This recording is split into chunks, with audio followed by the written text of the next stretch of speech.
Prime Minister, is with us. A very good morning to you. Good morning. Is it fair to suggest we shouldn't actually be here and this is all on you? No, I think it's all on COVID, Mike. And when I continue to look around the world, and we should, because obviously every other country is having similar experiences, either battling COVID, trying to keep it out, or dealing with resurgence. So we are not alone in that. And so, no, I'm not sure it is fair to make that statement. The border leaked and you're in charge of the border. Well, we are still working extraordinarily hard to determine what it is that occurred with this particular cluster. Comprehensive testing across all border staff, those at front line, and of course we've reached into wider testing, even at the peripheries of our ports, still yet to determine what exactly happened here. We will keep hunting though, because I do want to learn what happened in this situation. However, having said that, we'd always prepared for it as well, because there are very few countries, in fact, I can't name one, that's had an outbreak like ours, managed to get down to free of community transmission, and then hasn't seen some form of resurgence. So you don't think the border leaked?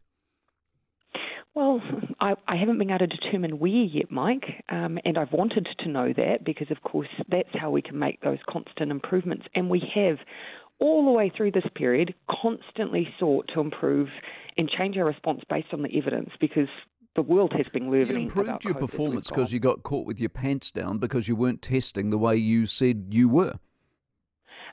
Sorry, what are you referring to specifically? You weren't testing at the border. The border workers weren't being tested despite the fact you said they were. Not as comprehensively as we wanted to know. So I've already run through this with you a couple of times. As you know, we did have a regime in place that wasn't allowing us to data match to make sure everyone was being tested. So we started doing it at the place of work. We then weren't getting the numbers high enough to give us confidence that we were capturing everyone on a regular rotation. So all of this is on you. And in the... Mike, that makes an assumption that is where it came from, and I am not going to make any assumptions about what happened. Well, where else did it come from? Well, of course, we've continued to run a few theories that we're trying to run down, and you're probably better to ask a scientist for their reckons rather than mine. But we have tested almost all our border workers and have not found it. We have tested our quarantine workers and have not found it. We've even done the genome sequencing of people who have been positive in our facilities, and as yet have not been able to match it to what we have seen in this cluster. We've tested at our ports and have not been able to find it. There are a number of theories that extend outside of that, whether or not people have reinfection after the fact, after they've been tested. We've had theories around whether or not it's in cool store. We have not been able to prove anything yet, Mike. I will take responsibility for our government's response, but I also want to make sure that I know exactly what it is that didn't work here. Do you not think about things before you announce them? I'm thinking about the borders and the exemptions that you made people apply for to get in and out of the borders to come to work, and then they did apply for them and they never heard back and therefore they couldn't go to work. Wasn't that always obvious, and why didn't you think of that when you put that in place? Of course we think about all of these issues. Why did it go so wrong then? Because, Mike, sometimes we won't necessarily have the level of detail around who it is precisely that live within the Auckland super city boundary but may work outside of that boundary. That's just a level of detail that no government agency would have. So what we have done is created class exemptions, basically those lists of exemptions. Those individuals do not need to seek permission to travel over the border. They just need to carry some evidence that they fit within those exemptions. So the list is pretty comprehensive. It's constantly being updated. When I spoke to the health team yesterday, they still had a reasonable number of people applying that didn't need to. So that has been one of the issues. Are you still claiming you're getting positive tests back in 2 days? The last time I checked in with health, and that was actually when we had higher testing numbers, we are getting them through the labs within that time. So we don't have a backlog in our labs. So when people say they've waited 4, 5, 6, 7 days, they're actually right?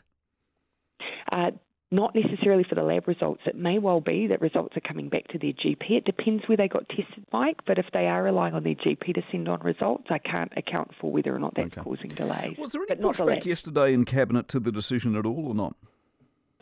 No, there was a little bit of discussion around what we might learn over the coming week, but no, there was a consensus view on what we needed to do, certainly based on the fact that if you remember last time, Mike, we actually really got down into a very small number of cases before we saw ourselves moving to level 2.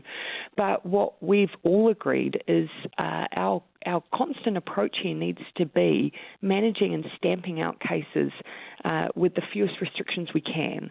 So our view is, once this cluster is under control, it is one we should be able to manage in a level 2 environment, and that does need to be our ongoing goal. Any thought to moving this to a more apolitical setting? People like Gorman and Stephen Joyce and Peter Gluckman and Bob Jones all think that this has got way too political, there are way too many buzzwords, and we need some more economists and some more health professionals to make bolder decisions than the ones you're making. We make decisions based on health professionals' advice. In fact, we've always had the Director General available to give he's the only one. View is on the day of the decision, and he, of course, utilises the Health's Chief Science Advisor in town. He, of course, is in touch with epidemiologists. The health advice we get is comprehensive advice, and people can see whether or not we're listening to that on the day that we make those announcements. So the answer to moving it to a more apolitical setting would be no, then? So the suggestion that somehow that government should have no say and therefore... I didn't say no say, I just said a more apolitical setting.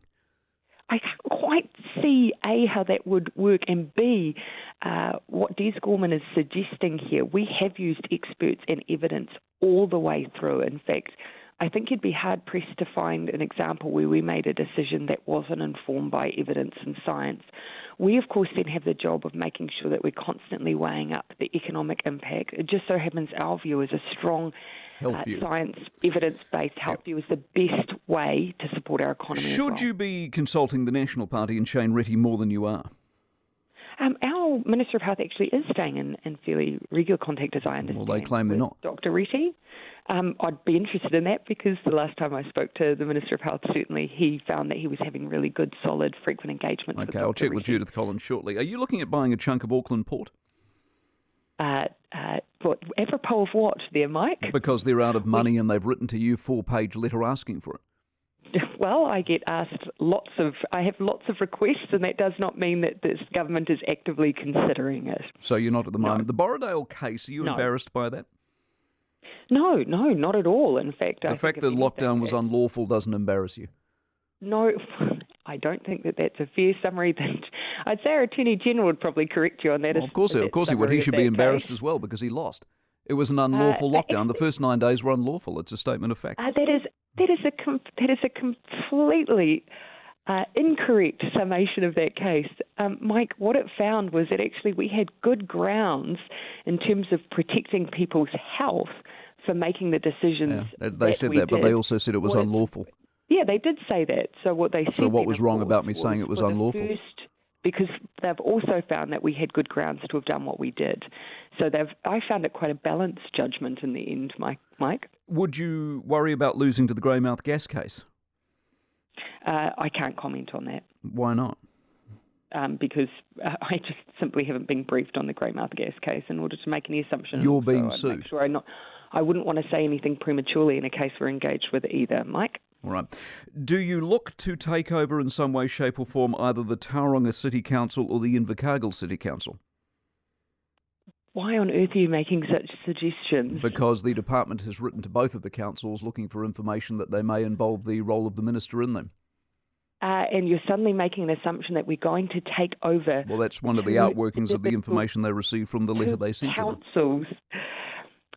Mike, if you've got a list of things that you want to run through this morning, then that is fine. Were you not aware of the department writing to the councils asking for information of potential ministerial involvement? No, I think it's a ridiculous suggestion that we would take over a council or a port, or somehow this morning that you would like me to get into the detail of a gas case. These are, the gas cases you're being sued. The port is you've been written to. It happens from time to time. And the councils, two government departments have written to the councils asking for information there potentially gets ministerial involvement. The idea that we are taking over a council, though, is incorrect. Neither council? No, Mike. Are you sure?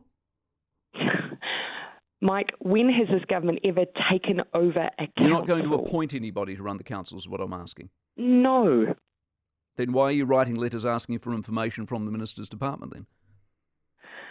Look, Mike, I can't speak to that in detail, but no, we are not taking over a democratically elected council. Appreciate your time. Jacinda Ardern, the Prime Minister.